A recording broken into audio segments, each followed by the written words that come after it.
I'm going to do a 360.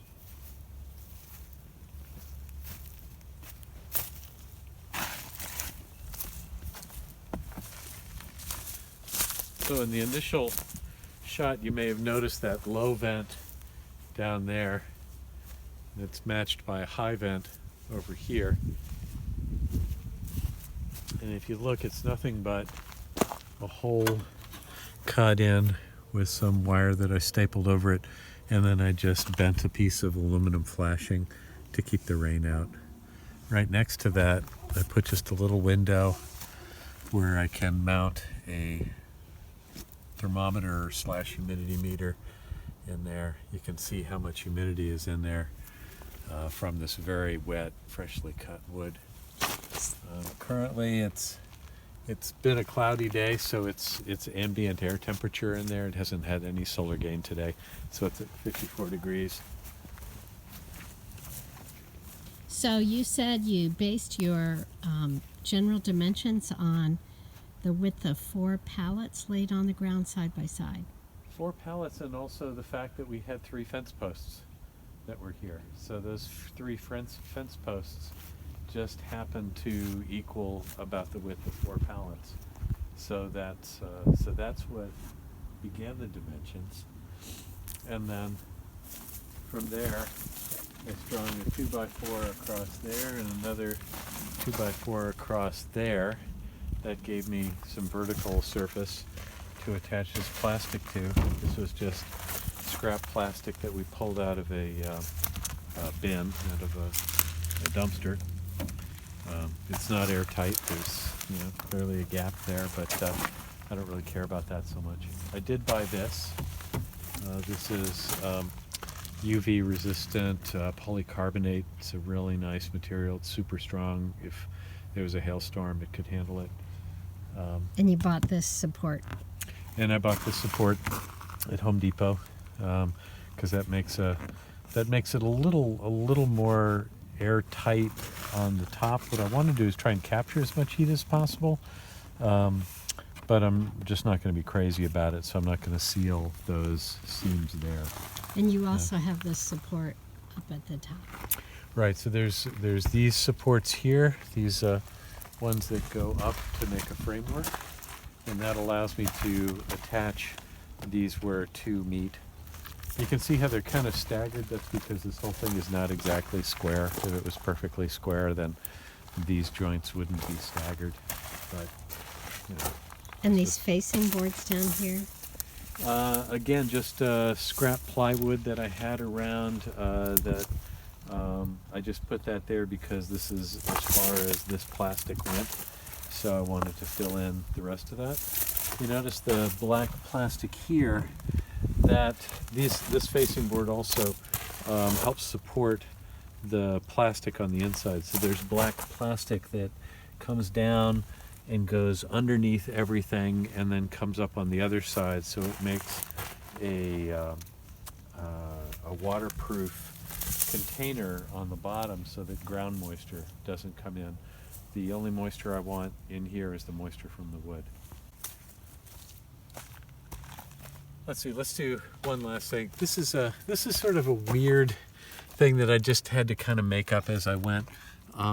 There's a header up here that attaches to some vertical 2x4s that are on the inside of this plywood, and I wanted this whole thing to go just a little bit far so that any moisture that dripped, that came in from rain or something, didn't just drip down inside and get in that way. So I put some plastic on there, and it's kind of crappy, but it works.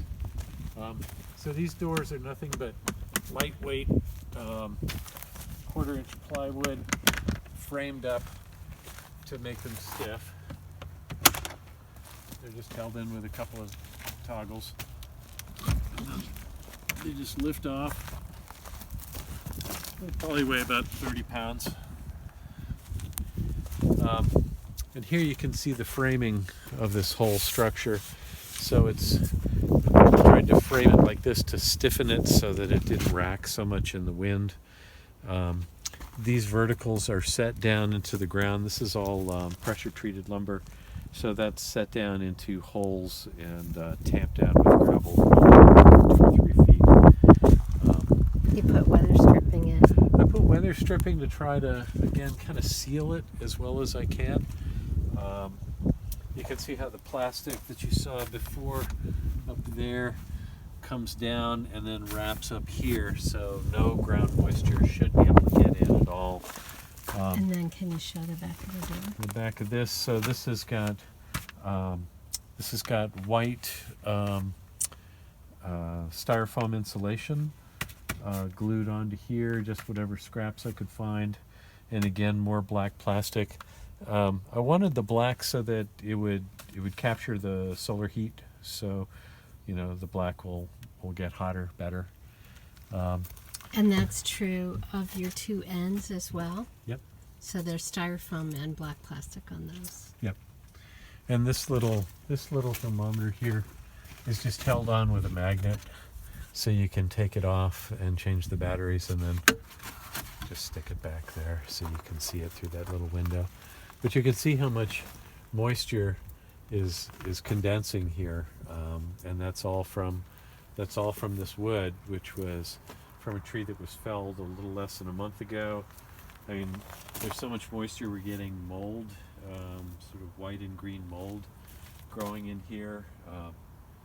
The more, the hotter it gets, the more that'll just eventually go away. So basically what I did is I just tried to make a framework as well as I could, and then just put plywood on the outside. This has all been stained with a deck stain that I happen to have around.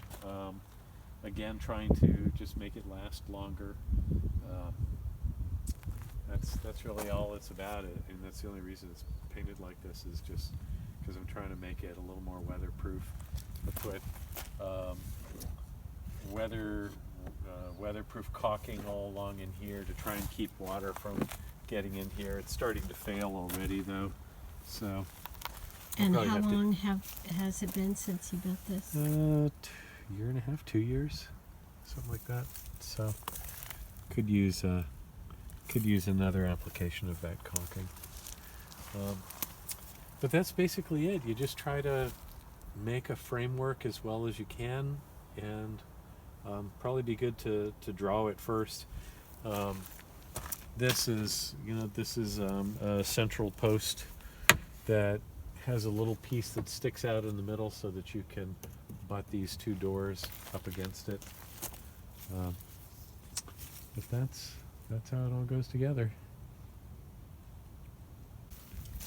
Okay. Down at the bottom, I just... My phone ran out of battery, but he was showing you that I just put simple tabs on the bottom to support those flat doors. And that's it.